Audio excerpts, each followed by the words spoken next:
Assalamualaikum dan salam sejahtera. Ini Agenda Awani, anda bersama saya Ehsan Dahaya. Dan setelah sekian lama, bandar memainkan peranan sebagai pusat perkembangan ekonomi dan juga habitat manusia.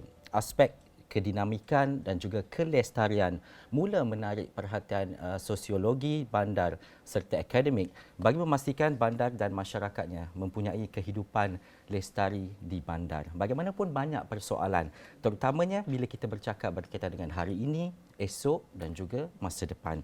Apakah kita bangsa yang akan hidup dalam keadaan bahagia dan juga selesa?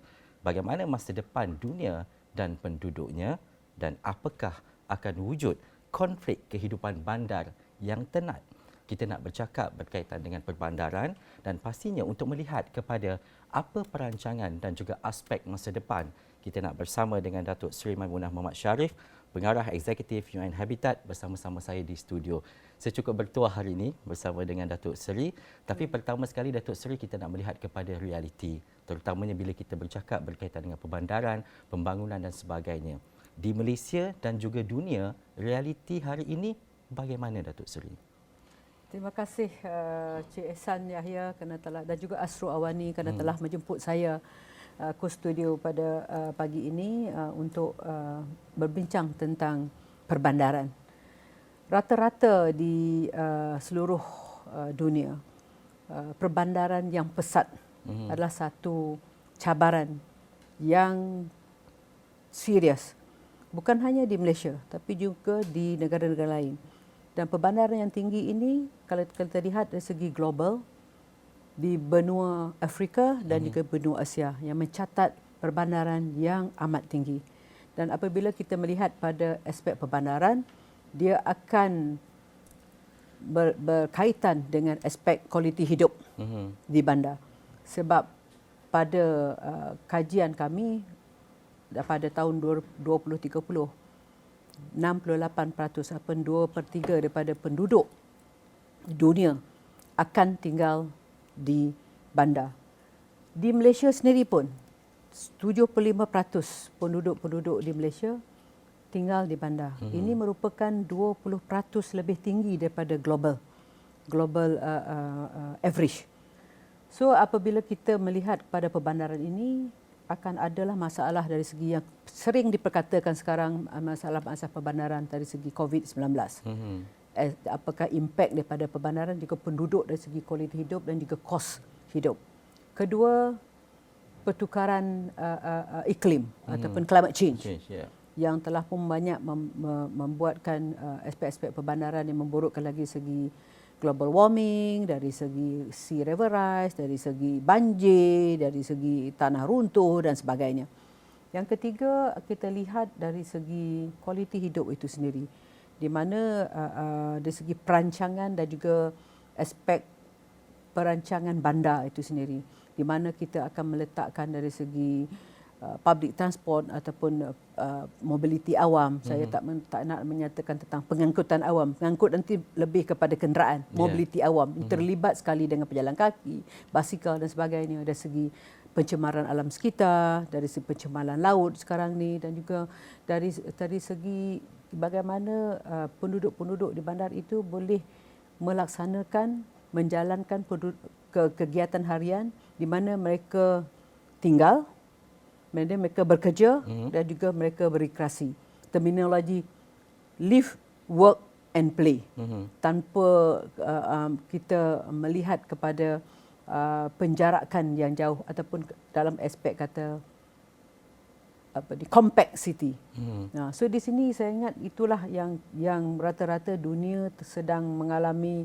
Saya selalu menyatakan 4 krisis, 4 cabaran. Pertama, COVID-19. Ketiga, perubahan iklim ataupun climate change. Yang ketiga, krisis. Krisis ni boleh jadi man-made ataupun nature. Yang keempat, dari segi capital. Capital ini boleh jadi human resource, boleh juga jadi funding, dan boleh juga kita lihat dari segi governance. So 4 sini adalah 4 cabaran yang tertinggi di era ini yang perlu kita hadapi di bandar di Malaysia dan juga di bandar-bandar yang lain di dunia ini. Ya, itu situasinya Datuk Seri. Tetapi kalau kita nak bercakap berkaitan dengan mungkin dapatan daripada UN Habitat sendiri, melihat kepada kita dah ada bandar-bandar seperti Kuala Lumpur dan sebagainya. Tetapi kalau kita nak melihat kepada ciri ini bandar yang sesuai untuk diduduki, bagaimana Datuk Seri? Adakah bila kita dapat gaji setiap bulan, kita boleh membeli barang dan sebagainya, kita dah agak selesa dengan bandar tersebut. Tetapi dari segi UN Habitat punya pendapatan, bagaimana untuk kita rasa selesa tinggal di sesuatu bandar? Kita dari segi perbandar ini, apa yang perlu adalah sama ada apa-apa yang kita buat di dalam bandar tersebut meningkatkan kualiti hidup pada seseorang. Sama ada dia duduk di bandar ataupun di luar bandar. Kualiti hidup ni dia pelbagai. Dia tak sama antara satu sama lain. So dia pelbagai. Tapi kita ada indikator kualiti hidup. Dari segi kesediaan pekerjaan, employment. Dari segi pendidikan ataupun dari segi kesihatan. Dan dari segi mobility saya nyatakan tadi. So dari segi rekreasi. Kadang-kadang kita lupa juga. Kita lupa. So di sini kita melihat kepada perbandaran itu bukan hanya kepada berapa kadar GDP. Kita tidak, di UN Habitat sekarang sedang berbincang dengan di peringkat UN yang lain. Kita nak lihat daripada bagaimana kita nak melihat kehidupan itu selain daripada GDP.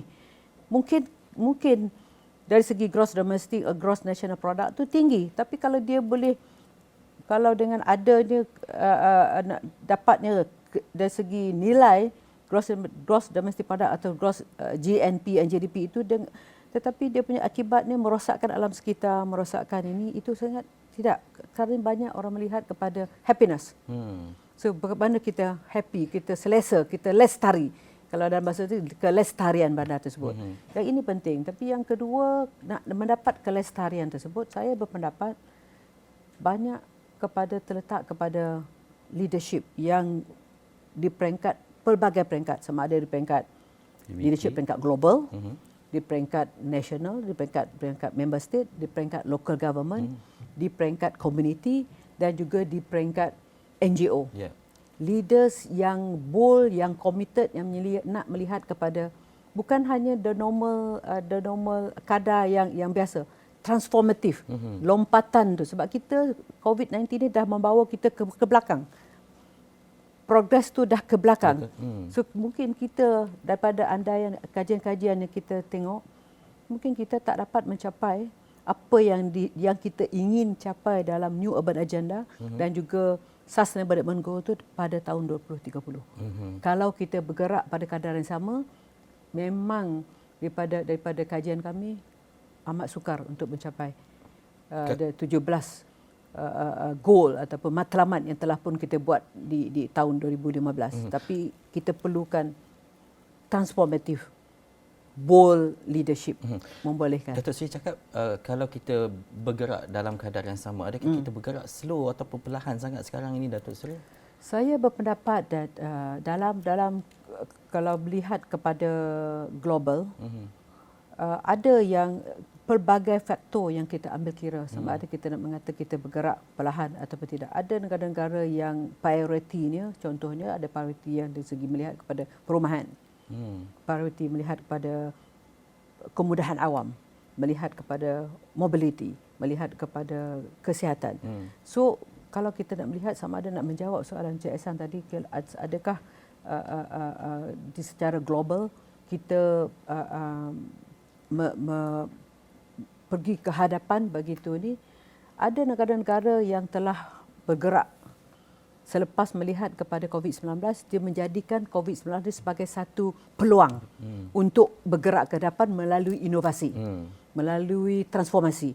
Ada juga yang masih lagi berkisar dari segi untuk nak keluar daripada belenggu ni, sebab apabila COVID-19 itu telah pun membuatkan kita punya hasil itu telah pun menurun.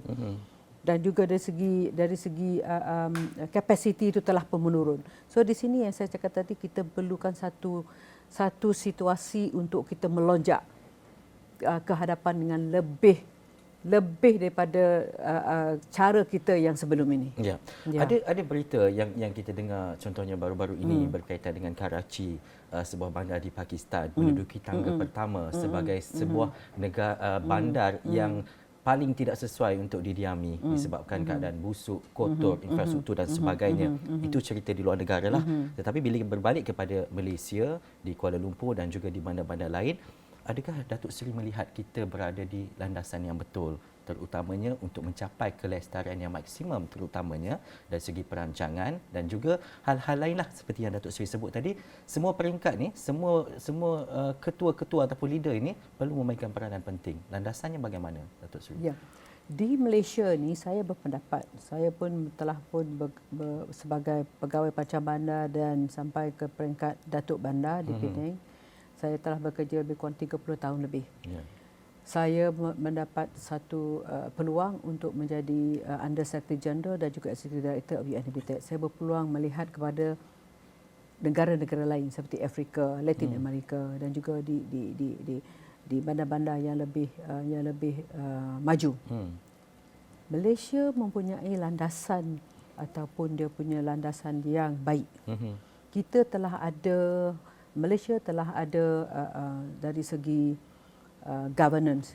Kalau dari segi tanah contohnya, kita telah ada National Land Code, kita telah ada Akta Perancangan. Kita telah ada, Malaysia telah ada dari segi polisi urbanisasi. Malaysia telah ada polisi industri, polisi dari segi pertanian dan sebagainya. Dan dari segi governance tu telah ada terletak dari segi local government-nya, dari segi nationalnya dan juga community-nya. Apa yang saya nak tekankan di sini adalah kita perlu, walaupun kita dah ada landasan yang baik, kita perlu laksanakan polisi-polisi yang telah digubal ini secara integrated, secara padu, secara holistik, diintegrasikan dan dibuatkan satu plan tindakan. Plan dah ada, polisi dah ada di pelbagai kementerian dan sebagainya, dan juga termasuk juga dengan universiti dan juga pihak-pihak swasta. Apa yang saya ingin tekankan di sini, mesti ada koordinasi untuk kita nak implement. Kita tak perlu lagi nak melihat kepada kajian sana, kajian sini. Kajian dah ada pun kita kena laksanakan. Itu yang saya menyebut perkara ini kepada masa saya bagi ucapan yang penutup semasa World Urban Forum di Katowice. Saya kata we have enough of declaration, we have enough resolution, but what we are lacking now is action. And the action should start now. Itu, and siapa yang memang action should start now, siapa yang nak coordinate ni, mesti ada satu koordinasi, satu badan yang coordinate pelaksanaan di pelbagai kementerian. Bukan di Malaysia saja. Di negara-negara lain juga akan adanya dari segi bergerak secara bersendirian. Ini yang penting. Kalau kita lihat pada Malaysia, banyak praktis-praktis atau better practices yang kita boleh ikut dari segi perumahan contohnya. Malaysia mempunyai dasar dan juga bentuk perumahan yang pelbagai design, pelbagai kategori yang negara lain tak ada. Saya dulu masa saya di Malaysia, saya ingatkan kita ni memang kita perlu lagi perbaiki. Tetapi Malaysia telah banyak mempunyai dasar-dasar yang perlu dikongsi bersama. Dari segi contoh, dari segi aspek perumahan, aspek tanah, aspek land tenure ni adalah kita telah ke hadapan, Malaysia telah ke hadapan, yang kita perlu bawa ni ke peringkat global untuk dikongsi bersama. So di situ perlunya satu, yang saya kata tadi, bold leaders. Kita kena berkongsi apa yang kita telah ada di Malaysia. Itu yang kedua. Yang ketiga adalah dari segi pendidikan. Malaysia telah mempunyai pendidikan yang universitinya ada dan kolejnya ada. Tapi cuma saya ingin tekankan di sini, kurikulum pendidikan itu perlu diteliti semula. Sebab era telah bertukar. Kita tidak boleh menggunakan silibus yang disediakan tahun 80-an, tahun 90-an. Kita kena buat tahun abad yang ke-21 dengan 4 krisis yang saya kata tadi. So dari segi pendidikan dan juga dari segi dari segi kesihatan, kemudahan kesihatan. Ini perlu dicantumkan di dalam, saya selalu menyatakan bahawa integrated planning. Integrated and holistic planning. Saya selalu menyatakan bahawa mesti ada vertical dan horizontal integration. Vertical maksudnya di sini daripada peringkat global, national, di peringkat local government, dan dia perlu bercantum dengan community, private sector, orang-orang yang mungkin orang yang disabled, the youth and women's group. So ini adalah amat penting untuk kita nak melaksanakan, mendapat impact yang positif dalam kita tackle the urbanization punya isu tadi.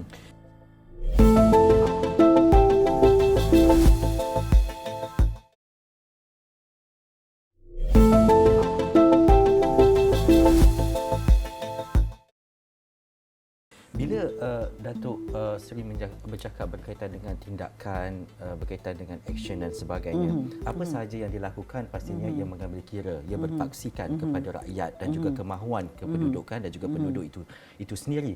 Bila bercakap dengan perkara ini, isu-isu yang mungkin membelenggu apabila dah ada semuanya, tetapi perkara-perkara lain pula meningkat, harga rumah mungkin yang tinggi. Sekarang bila bercakap berkaitan gaji, kita dah ada gaji maksimum dan sebagainya. Bagaimana Datuk Seri untuk mewujudkan kelestarian ini apabila perancangan dan juga action itu dah ada, tetapi hati dan juga keadaan senang dalam kalangan penduduk dan juga rakyat itu masih lagi dipertikaikan ataupun orang bercakap berkaitan dengan perkara ini, Datuk Seri? Saya amat tertarik bila Cik Ehsan kata tadi orang ramai, penduduk. Dalam UN Habitat, kita menitik beratkan people process. Apabila kita nak melaksanakan sesuatu polisi, sebelum kita menggubal sesuatu polisi, mestilah melalui engagement, people process. Kita perlu menyediakan polisi yang orang ramai mahukan untuk memperbaiki, mempertingkatkan kualiti. Memang kadang-kadang orang kata, takkan kita nak ikut semua. Tapi majoriti, kita akan dapat trend. Akan bila kita berbual ataupun berbincang, engage dengan komuniti ini, kita akan nampak trend tu. Di merata tempat yang saya telah pergi, isu dia adalah sama.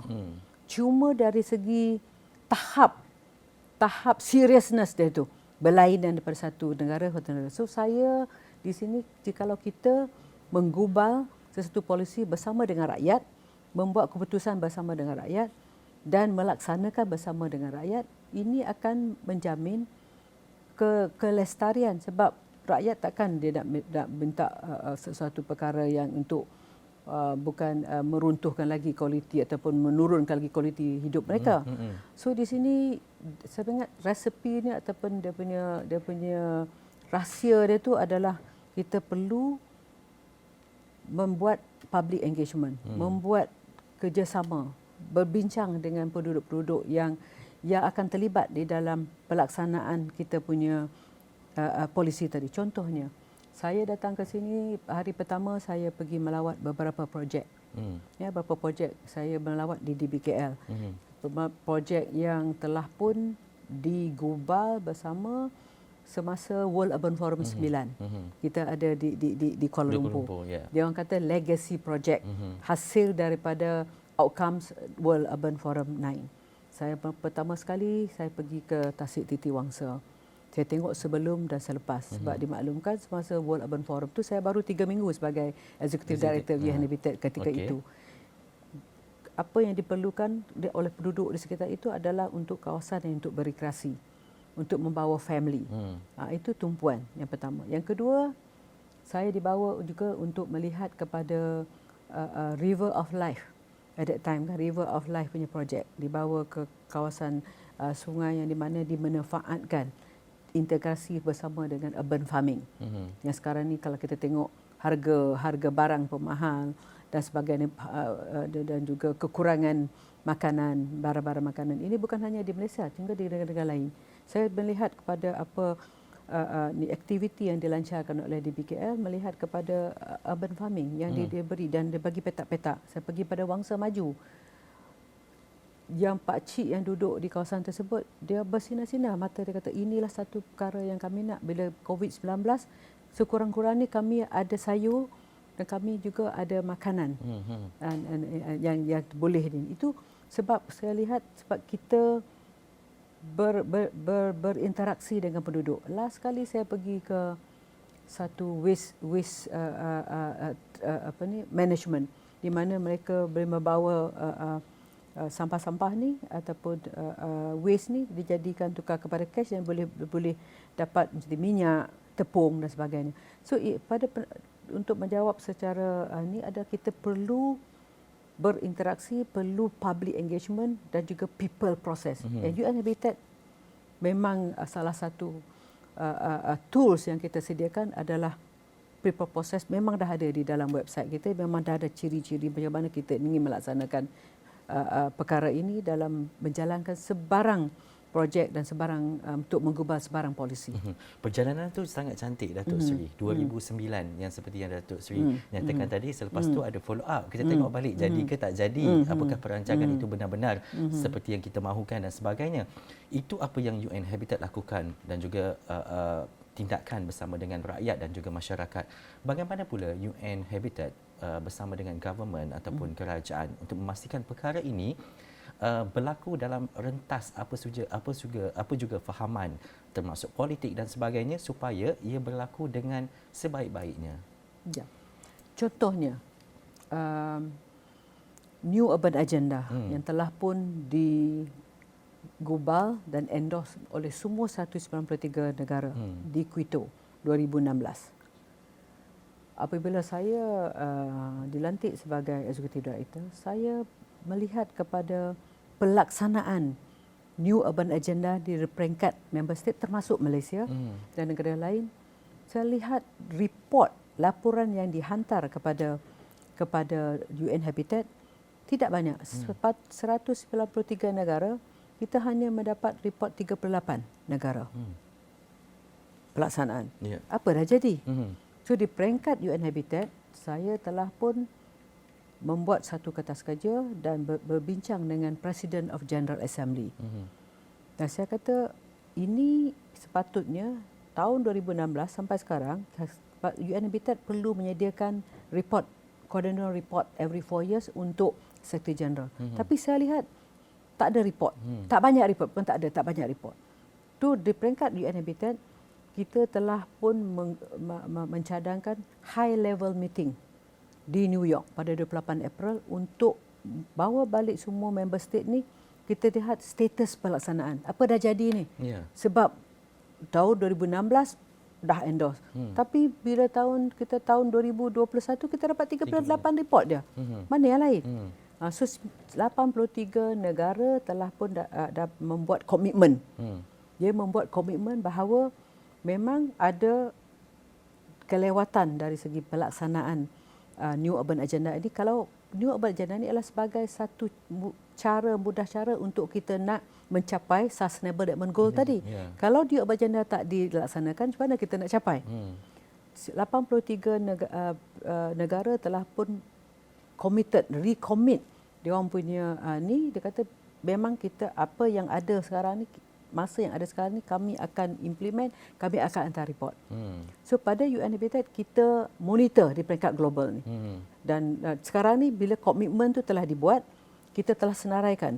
Malaysia kata apa masa dalam 28 hari bulan tu. Mexico kata apa, Pakistan kata apa, India kata apa. Dan kita akan monitor, kita akan lihat semula apa yang dia orang telah pun komit, dan kita akan program ataupun kita punya pejabat-pejabat di negara-negara ini akan follow up, buat follow through dengan apa yang telah pun mereka komit, dan kita akan assess. So di sini itu tugas kami di peringkat global. Dan bila dah bercakap di dalam General Assembly, semua dunia dengar. Kita pun monitor. Kita harap apa yang telah pun dimaklumkan, dikongsi bersama di New York tu akan menjadi realiti, akan dilaksanakan. So inilah kerjasama itu. Sebab itu saya daripada Nairobi saya pergi ke Singapura. Saya pergi ke Japan dahulu. Saya pergi ke Japan sebab nak melihat kepada satu untuk rangka kerja saya ke Asia. Sebab kita ada regional office di Japan, 25 tahun UN Habitat di Japan. Dan saya juga berjumpa dengan menteri-menteri, mereka melihat kepada aspek di sana, mereka melihat dari segi aspek elderly. A lot of elderly people. Dan saya pergi ke Singapura, World Mayors Forum dan World City Summit. Dan saya juga berjumpa dengan menteri-menteri dan juga presiden Singapura. Dan inilah rangka kerja saya ke Malaysia, dan saya akan berjumpa dengan menteri-menteri, saya akan berbincang, saya juga akan berjumpa dengan Perdana Menteri insya-Allah. Dan lepas ini saya akan pergi ke Penang sebab kita ada program di Penang juga, dan kita banyak juga program di Malaysia dengan PBT pihak berkuasa tempatan di Malaysia. So itulah tugas UN Habitat ini, ada dua, satu dari segi melihat kepada pelaksanaan, dan satu lagi melihat kepada bagaimana kita boleh membantu dari segi penyediaan guideline, orang panggil normative part of the governance. Dia bukan isu setempat saja seperti yang Datuk Seri kata nak tengok. UN Habitat ni kena tengok semua. Tengok semua. Sebab tak bolehlah kalau ini ada masalah, kita tak boleh tak fokus dan sebagainya. Dan sebesar tanggungjawab Datuk Seri terutamanya untuk memastikan bahawa kelestarian penduduk-penduduk seluruh dunia berada dalam tahap maksimum, bukan sahaja sekarang, esok ataupun masa akan datang, tetapi untuk kita melihat kepada generasi-generasi selepas ini berada dalam keadaan yang baik, seterusnya berada dalam situasi yang lestari, terutamanya dari segi kependudukan dan juga kawasan bandar itu sendiri. Terima kasih Datuk Seri. Saya rasa banyak lagi soalan saya tak tanya dengan Datuk Seri. Nanti kena datang lagi. Terima kasih kepada anda yang menonton. Jadilah sebuah negara dan juga warga negara yang menjaga kelestarian, sebab ia bukan wujud daripada orang perseorangan semata-mata, tetapi ia wujud daripada kita semua. Saya Ehsan Dahaya. Sekian agenda awal ini. Assalamualaikum dan jumpa lagi.